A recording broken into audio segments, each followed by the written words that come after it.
Kuan Yew, the founder of modern Singapore, was a brilliant statesman and highly regarded visionary who transformed the island into a formidable nation and economic powerhouse. Kuan Yew, known almost universally as LKY, is considered the founding father of modern Singapore. Kuan Yew was born on the 16th of September 1923 in Singapore, to third-generation migrants from China. He lived for a short period in this house on what is now Neil Road. Singapore was at that time under British imperial rule, meaning he was born a British citizen and grew up with English as his first language. He did not speak Chinese until he was in his 30s. He studied at an English school in Singapore, becoming the highest achieving student in his year in Singapore and Malaysia. Over 3 decades from 1959 to 1990, Lee as Prime Minister of Singapore, developed policies to improve living standards and education levels, ensure security and stability, and attract investment. He remained in service to the country until he passed away in 2015 at the age of 91. Lee was an academically gifted student who attended Raffles Institution and won a scholarship to study at Raffles College. His time at the college, however, was disrupted when the Japanese army came knocking in 1942. Like many other Chinese males in Singapore, Lee was in danger of being rounded up for Operation Suk Ching, a massacre where members of the Kempeitai or Japanese military police mercilessly executed people they believed to be anti-Japanese. While out with his family's go-to-rickshaw driver, Ko Tiong Koo, they encountered Japanese soldiers who ordered them to report to a screening exercise. Understanding the gravity of the situation, the men resorted to quick tactical thinking to stay alive.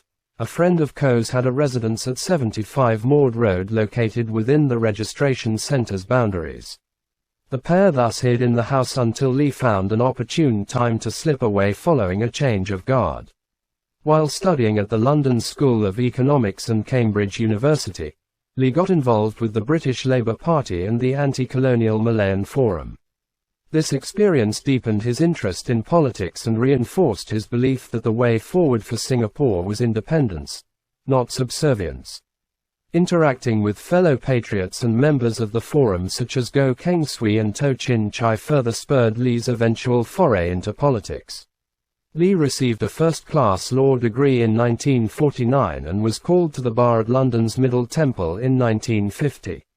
Apart from academics, he also made time for romance, pursuing Kwa, a Queen's scholar.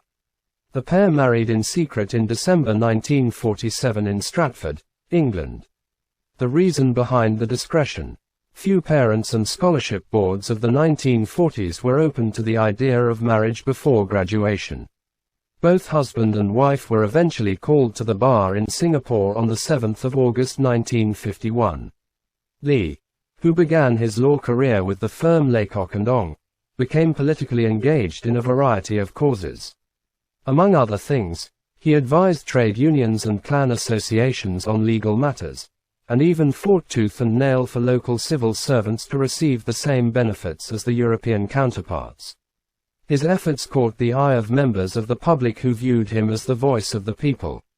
In 1959, Lee, having set up law firm Lee & Lee with his wife and brother 4 years before, decided to leave the field and plunge himself full-time into politics. In 1954, Lee gathered a team of passionate patriots and game-changers such as Goh and To for a series of clandestine meetings to discuss the nation's future. On the 21st of November that year, Singapore's first independent government was established. The newly formed party went on to contest in the 1955 Legislative Assembly elections, their relatable personalities and fiery speeches winning the hearts of locals. Lee himself was elected to represent the constituency of Tanjong Pagar, a position he maintained for 60 years until his death in 2015.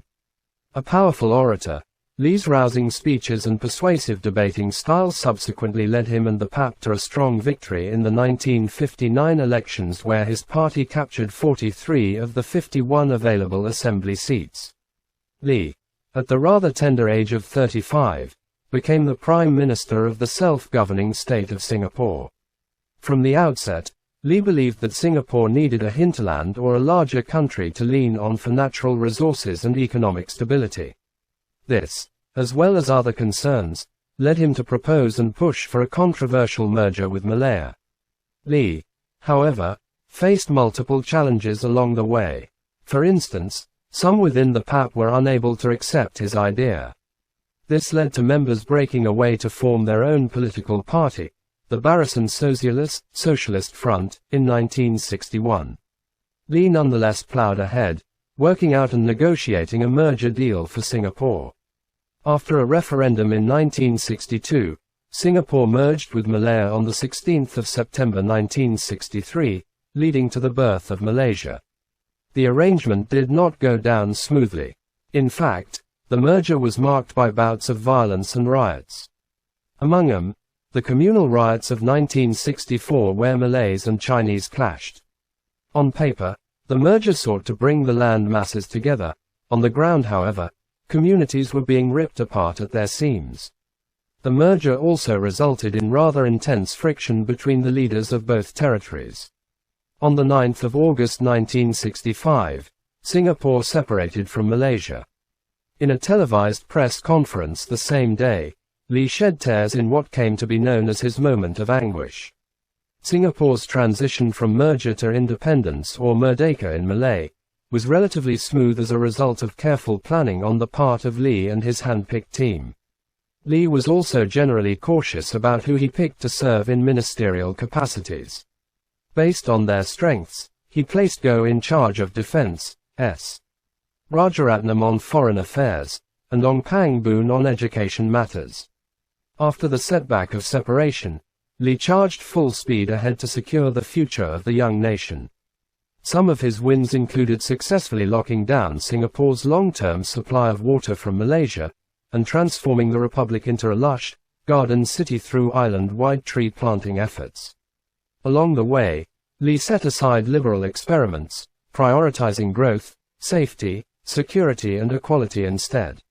From as early as the 1970s, Lee began planning for the future government of Singapore by recruiting and grooming new talent. In 1990, Lee stepped down as Prime Minister, nominating Goh Chok Tong to take his place. Lee remained in politics as senior minister, then as minister mentor in 2004 when his son Lee Hsien Loong became Prime Minister. Both the older Lee as well as Goh left the cabinet on the 14th of May 2011, marking a new chapter in Singapore's political history. Lee's work for the country has been commemorated through various tributes, such as the establishment of the Lee Kuan Yew School of Public Policy in 2004, and the creation of the Lee Kuan Yew Scholarship by the Public Service Commission. For his contributions, Lee has been commemorated in various ways. For instance, the Public Service Commission's Lee Kuan Yew Scholarship was set up in 1991. In 2004, the Lee Kuan Yew School of Public Policy was established. Lee Kuan Yew passed away on the 23rd of March 2015 at the age of 91. A week of national mourning and a state funeral was held. His legacy, a sovereign nation that was safe, prosperous, and stable, and where millions continue to call home, Singapore.